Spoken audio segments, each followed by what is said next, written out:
Well, guys, it's officially happened. Bitcoin is dead. The price has crashed down below the 2017 highs. Jamie Dimon told the Senate that Bitcoin is a Ponzi scheme, and the financial media agrees. And looking at the Bitcoin is dead Google keyword search trends, we nearly tapped the all-time highs from back in 2017 and 2018, which is the last time that the public en masse declared Bitcoin to be dead. But is there any truth to all of this? Is Bitcoin just a Ponzi scheme that's going to zero? First, let's go ahead and talk about what a Ponzi scheme even is. The word gets thrown around all the time, but does anyone actually know what it means? A Ponzi scheme is defined as a form of fraud in which belief in the success of a non-existent enterprise is fostered by the payment of quick returns to the first investors from money invested by later investors. So what the does that mean? Let's break it down. The first words we see here are a form of fraud. So that immediately just translates to something bad or some kind of crime. Belief in the success of a non-existent enterprise, that basically means that everyone thinks or believes that this thing is going to succeed, but no actual value is being created by the quote-unquote non-existent enterprise. If the enterprise doesn't exist, there's obviously no value being created. And all of that is fostered by the payment of quick returns to the first investors using money from later investors. So you're basically robbing Peter to pay Paul. Early people put some money in and then take out their money using the money that was put in by later people. And it's this last part that really gets people. They say that's exactly what Bitcoin is. Bitcoin is going up really quickly, and the early investors are cashing out their money at the expense of later investors who are left holding the bag. However, to some extent, that's just how all investments work. The early investors at Apple made a lot of money selling their Apple shares to later investors in Apple. The early investors in Google made a lot of money selling their early investment in Google to later investors in Google. But no one is calling Apple or Google a Ponzi scheme because Apple and Google are very clearly not Ponzi schemes. And they're not Ponzi schemes based on that very same definition that we just read. Because if we go back to the phrase belief in the success of a non-existent enterprise, we obviously know that Apple and Google are productive enterprises that are creating new technologies and releasing them to the world. At this point, you basically can't walk around not noticing Apple or Google. Almost all of the computers that I'm using to produce these videos were made by Apple, and I'm uploading it on a platform that is owned by Google, YouTube. So there is inherent value and a use case to the products that have been created by Apple and Google, just like there is inherent value to and use cases for Bitcoin. And there are two very big use cases that I see for Bitcoin. The first one is going down below and smashing the like button for the YouTube algorithm. I had to do it to him, sorry. The first big use case for Bitcoin is as sovereign credit default insurance, which is basically just a fancy way of saying if the government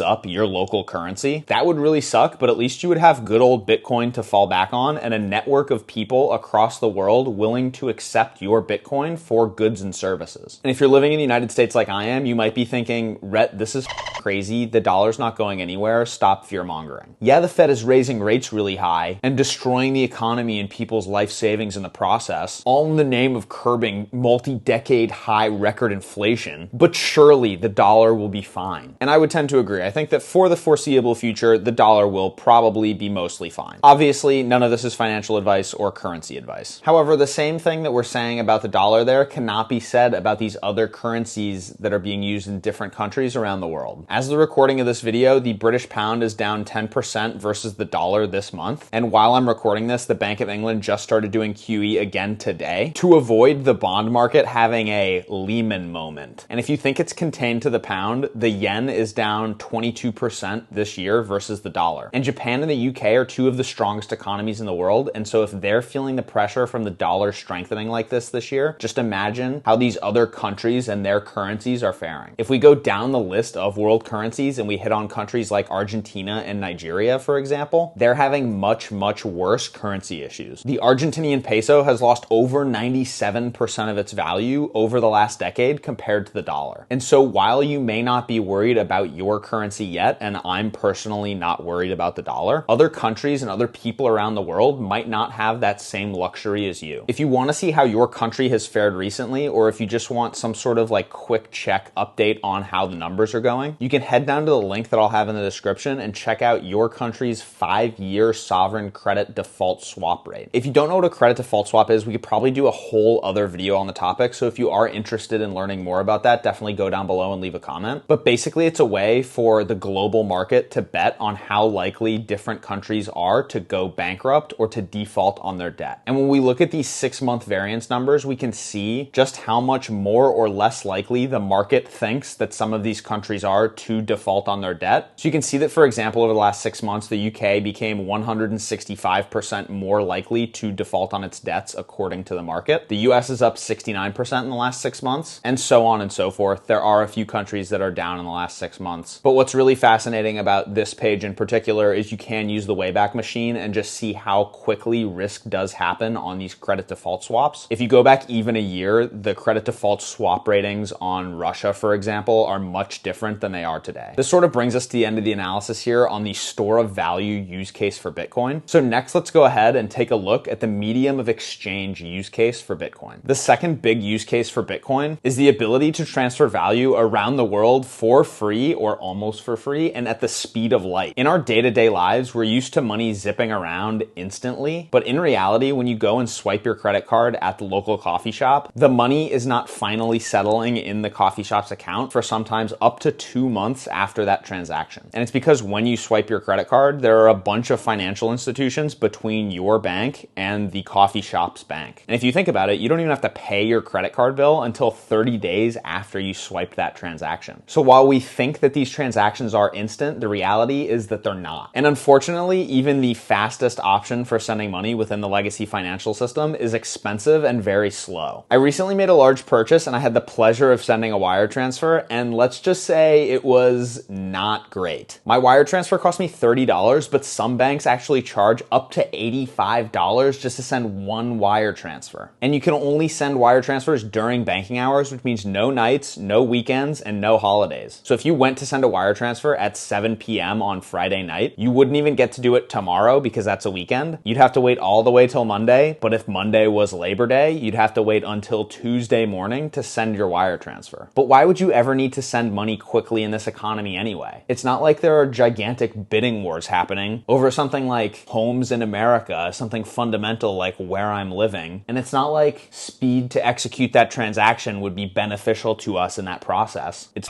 stupid. On top of that, you have to provide all of this very precise information to send a wire transfer. And if you type it in wrong, apparently it's very hard or impossible to ever reverse that wire transfer. And this has never happened to me, but other people have actually just lost their wire transfers. They send the wire out and they have no idea where it went. So then the banks have to go try to chase down your wire and hopefully you get the money back, I guess. The issue is that as soon as you send the wire, you have no central place where you can track the status of the wire. If only there was some sort of like mempool block explorer situation, I don't know, that tracked when transactions would be included in the next block or something like that. Instead, the advice that I was given on how to track the status of my wire transfer was to go to the shrine that I have set up in my closet to Jerome Powell, chairman of the US Fed, and pray that the person that I sent all this money to actually receives it. So that's what I did, and it turned out fine. The icing on top of the cake here is that all of this is just for domestic wire transfers. Apparently, international wire transfers are even more complicated and slow. Obviously, if you've ever used Bitcoin before, Bitcoin fixes this. Bitcoin is a final transfer of value just like wire transfers, but Bitcoin is 24/7, 365. It's open all the time. You could send a Bitcoin transaction from Turkey at 2 a.m. on Labor Day. The Bitcoin network actually has better reliability than AWS, which is saying something. And on top of that, you can see your in-flight transactions. So if you send Bitcoin to someone and you think, oh no, when is it going to get there? Using one of the big websites or a node that you're hosting in your house and confirm when your transaction will actually arrive. And on top of that, Bitcoin is much, much cheaper than sending a wire transfer. People regularly transact billions of dollars on the Bitcoin network and pay less than $30 in fees, which just goes to show you how inefficient wire transfers are. So now that we understand definitively that Bitcoin is not a Ponzi scheme, because there are very valuable problems that Bitcoin actually solves, next let's talk about why Bitcoin's price has fallen and why Bitcoin hasn't taken off to the moon yet if it's supposedly doing all these great things. There's a famous quote by some guy, William Gibson, and the quote is, "The future is here, it's just not widely distributed." Bitcoin is here to stay, and some of us that are in the Bitcoin community community can get a little too deep in this and forget that actually most people around the world have no idea what Bitcoin is. I was in an Uber recently and my Uber driver was using Western Union to remit money to his family overseas, and he had never heard of Bitcoin before. He's someone who would totally benefit from using the Bitcoin Lightning Network to remit money just to avoid those nasty Western Union fees. Right now, if that person in that other country doesn't have a bank account, you can't send them money via Western Union. And maybe the Western Union branch in their country is super far away from where they live and in a dangerous area. Bitcoin fixes both of those problems. The issue is that for Bitcoin to achieve the potential that I laid out in those last two use cases, we need applications that are 10 times better than the existing applications. An application that's built using Bitcoin that's just as good as Western Union will never replace Western Union because Western Union has all these network effects. The app that replaces Western Union needs to be 10 times better than Western Union so that people feel like idiots for not using it. So what's that going to look like? It might be companies like Strike, who recently raised an $80 million Series B, building products on top of Bitcoin that are 10 times better than your Visa credit card for transmitting payments, and 10 times better than Western Union for sending remittances internationally. One app to do both things. Maybe it means decentralized insurance companies providing global insurance faster, cheaper, and better, perhaps using something like discrete log contracts on top of Bitcoin. None of this is going to be built overnight, and a lot of companies that pop up to try to solve some of these problems are going to fail along the way. In the meantime, Wall Street, who are the people that are pumping in all of this money to trade Bitcoin, they're going to trade Bitcoin like a low cap tech stock like they've been doing since the pandemic. And that correlation to tech is going to stick around until it doesn't. Eventually, if this thesis that I provided here today is correct, not financial advice, I could definitely be wrong. I'm just a guy on the internet, caveat emptor, etc. If this thesis is correct, Bitcoin will go back to being uncorrelated to tech stocks like it was back between 2017 and 2020. And again, if the thesis is correct, it will then start trading like the best store of value asset that's ever been created, giving you insurance against your government messing up your local currency, plus the most efficient and most inclusive value transfer protocol ever designed. What's that worth? Who